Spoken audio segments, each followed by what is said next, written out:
The MTQ psychometric assessment uses a simple but effective 4 C's framework with 4 scales of mental toughness known as control, commitment, challenge and confidence.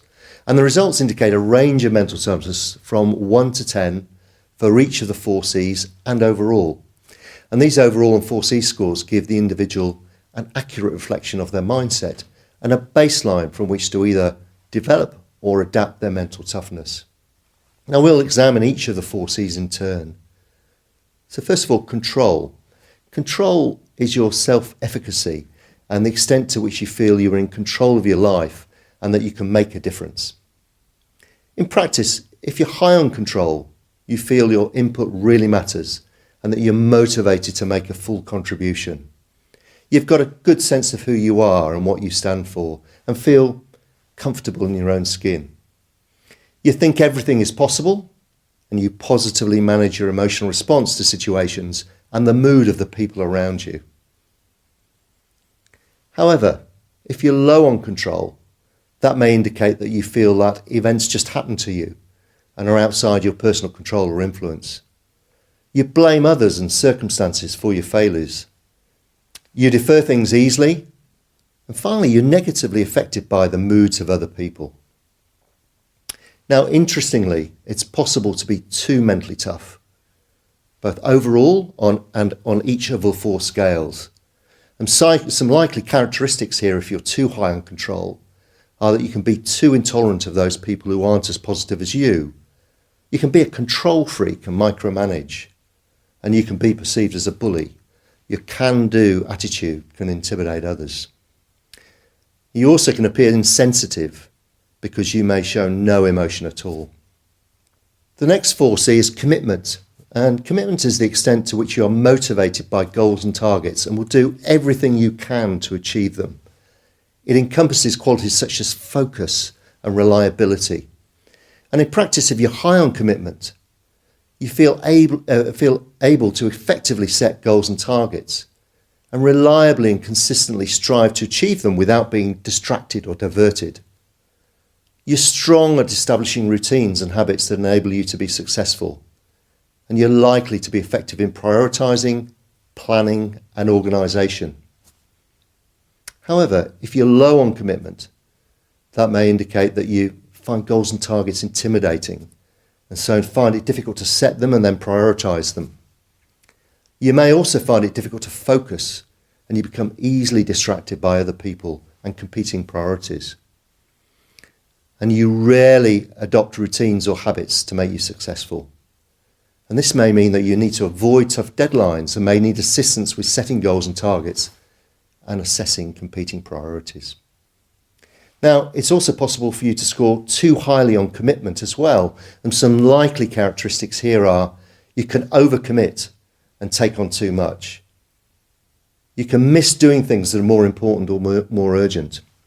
Now, we've just looked at the control and commitment scales, which together represent the resilience part of the mental toughness definition, namely the ability to bounce back quickly from setbacks and failures and to push through interference. This, intuitively as well as scientifically, makes sense. Now to challenge, the third of the 4 C's. Challenge is the extent to which you see challenges, change, adversity and varieties as opportunities rather than threats, and encompasses your drive and adaptability. Being high on challenge means that you like challenge and problem solving. You actively seek change and variety. You're probably a risk taker and comfortable in ambiguous scenarios, and you're not easily fazed by organisational change. Conversely, if you're low on challenge, you like routine and you prefer to minimise exposure to change and the problems that come with that. You probably strongly prefer to work in more structured roles with a repetitive element and in stable environments. And other likely characteristics if you're low on challenge include you dislike change and variety of any sort, you don't like shocks and surprises, you're risk averse. Now it's also possible for you to score too highly on challenge, and some of the likely characteristics here are that you can take on too much risk. You get bored easily and will often create change to satisfy this craving, And as a manager, you'll often create initiative overload for your team. The final C is confidence, which describes to what extent you believe you have the self-belief to perform productively and to influence others and encompass your self-belief and influence. Being high on confidence likely means you have a strong self-belief in your own position and capability. You have little or no need for external validation or encouragement. You'll work hard to use your abilities to the full, and you build relationships quickly and easily. However, conversely, if you're low on confidence, you can easily be unsettled by setbacks and feel undermined, causing your head to drop and self-belief to falter. Your inner voice commentary here is vital to counteract this loss of confidence and negativity. Likely characteristics, if you're low on confidence, will include you'll be reluctant to express a view or discussion in a debate or in writing. Your inner belief is missing. You need others to build that and to boost you. And you back down quickly when challenged. You often have difficulty dealing with assertive people. However, it's also possible for you to score too highly on confidence. And some likely characteristics here are that you can be intolerant of those who aren't as confident as yourself and appear arrogant.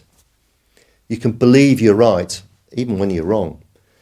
You can dominate a situation and won't allow others to contribute. And you sometimes rely on the gift of the gab. In conversations, you can be poor at listening and interrupt a great deal. Challenge and confidence, together, those two scales represent the confidence part of the mental toughness definition framework, namely your ability to take a risk, spot and confidently seize an opportunity. So, in summary, the MTQ plus 4C psychometric measure is a really useful evidence